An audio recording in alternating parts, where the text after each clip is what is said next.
welcome to my channel again. My name is Catalina and I'm the person behind By Catalina Designs.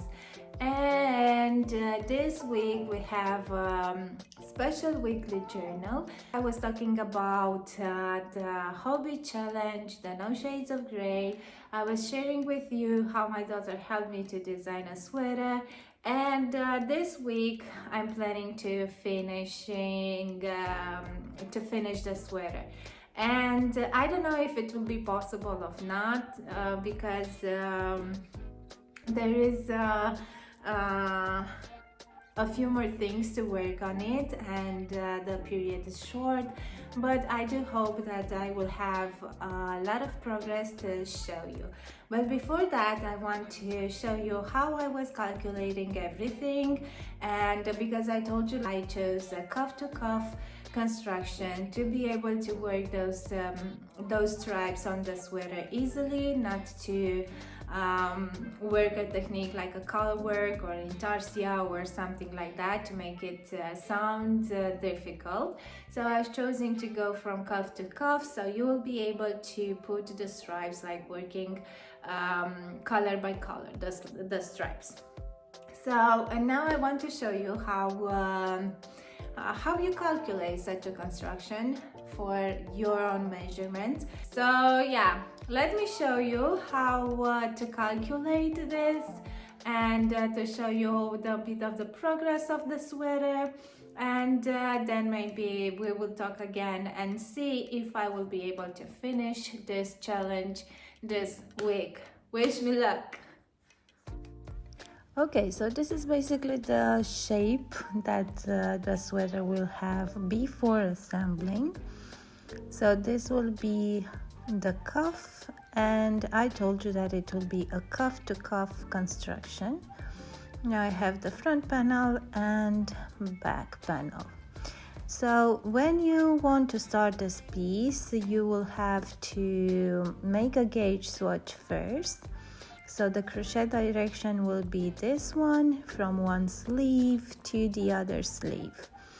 And after having the gauge swatch, you will need to either to measure or to look into a measurement table that you can find in Yarn Console or different other sources for body measurements, and having the cuff to cuff measurement, then you will decide on your bust width.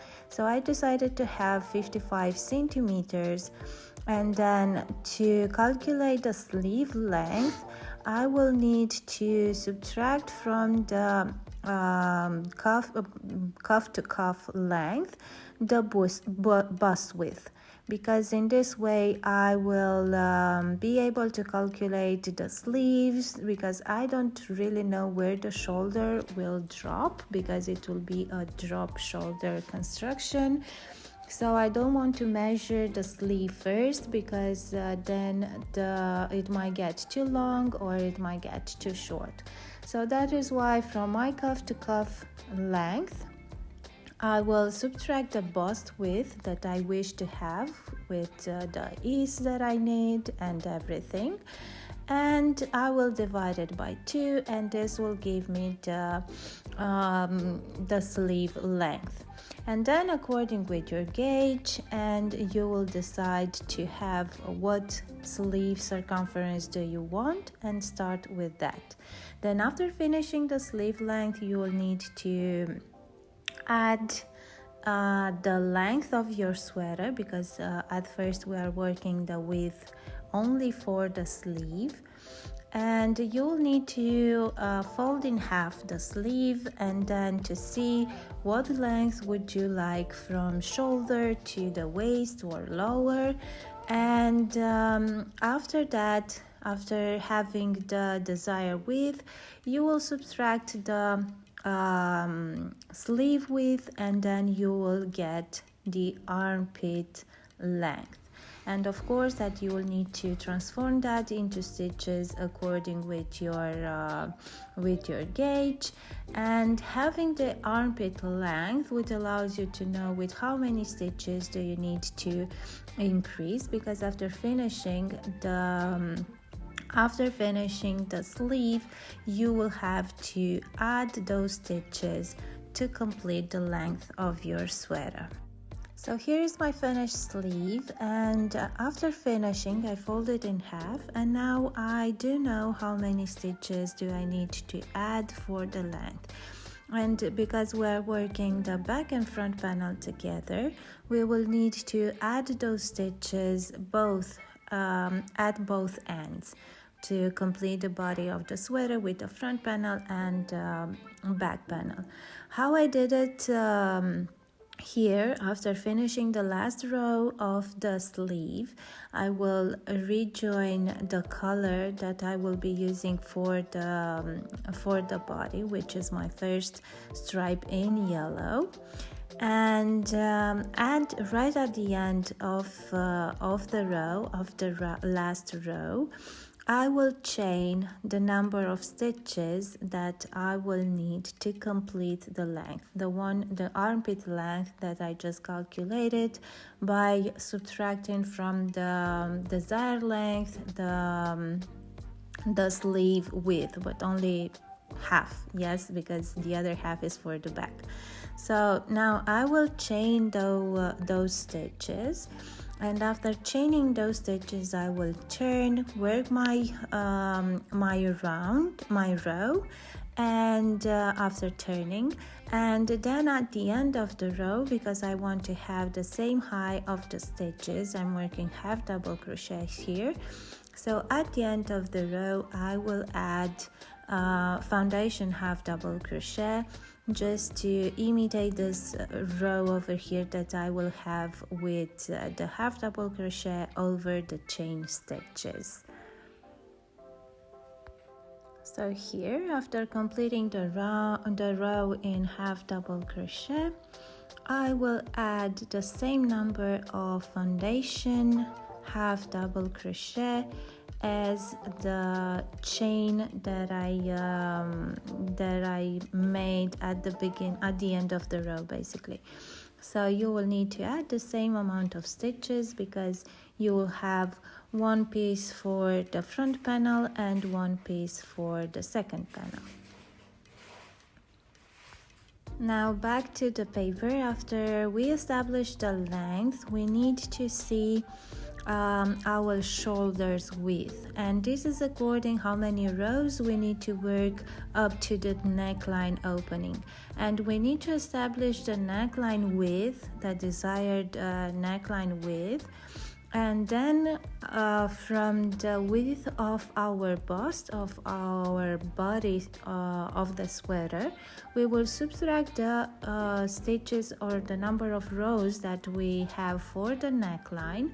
And this is according with the desired width. We need to transforming into rows, and then from the established width, because we already established the width of our sweater, so from that number of rows we will subtract the number of rows for the neckline divided by 2, and it will give us the number of rows that we need to work for each shoulder.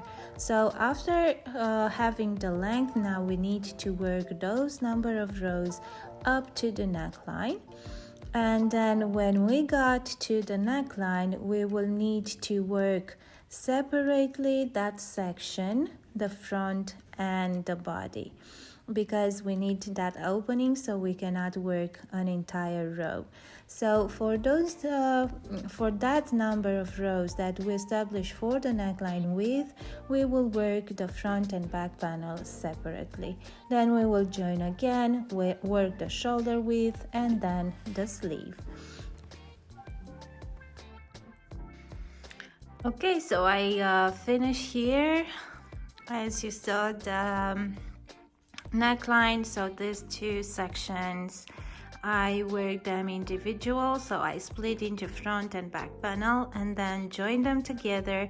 And now I will continue with the second shoulder. So I do have a few more rows to work in green, and then with another color block of yellow, and then I will have to go with the sleeve and work the sleeve. So yeah, just a little bit more to work on this. I hope that it will be done soon. And then we need to add those ribbons with a teal color, because I need to add that one too. So yay, let's just work a bit more, and I hope that I will finish this soon.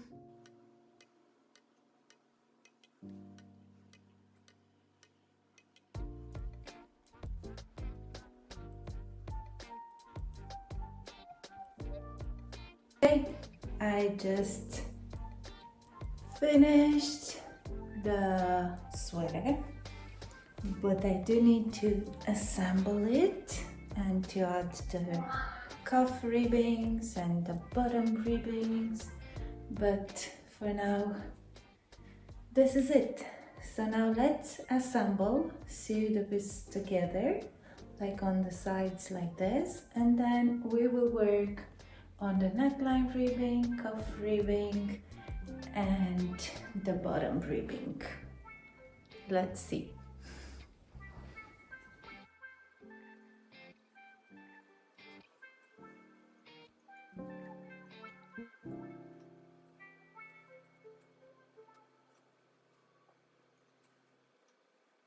Okay, I finished assembling, I finished the neckline ribbing, and actually I finished also the bottom ribbing because it's the same, and in the end I decided to add some cuffs as well, but I made them shorter than the neckline and the bottom hem.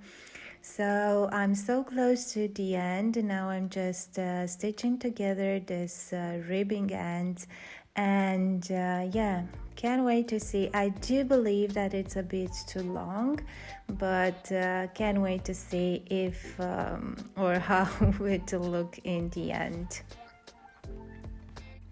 Okay, so I managed and I finished the sweater for the No Shades of Grey Hobby Challenge. This is it, with my daughter's help, who designed this sweater. Pick up the colors, and of course that the fit and everything, I pick it up myself, so I decided how to do it. And I do think that it's a bit too long for my taste, but yeah, I think it's great. So my daughter designed a few more stripes here, so I think there were 9, but I end up with 5 to be able to match the width of the sweater. But you can play with the stripes as you want, and I think a video tutorial and a pattern for this sweater will be available, but later on, because I do have a few patterns that needs to be published before.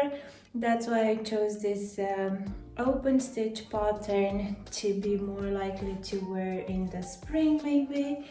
And yeah, I'm really happy with the drape, with the fit, with everything. It's so relaxing. But I hope that the information that I gave you in the beginning with how to measure and establish the parts of the sweater, I think it will be helpful to even design and make your own sweater as you like, with the fit that you like. So yeah, this was it for today with this Hobbii Yarn No Shades of Grey challenge. It was fun, it was challenging, but yeah, in the end I finished it and I'm happy with it, and I'm just thinking that it will look nice even in different colors.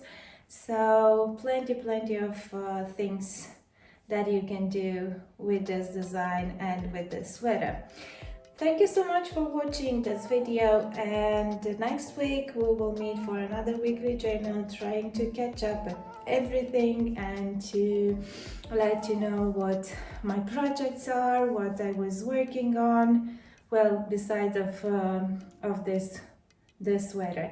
So thank you so much, see you next week, and have a great week with great yarn, with great projects, and can't wait to see you next week.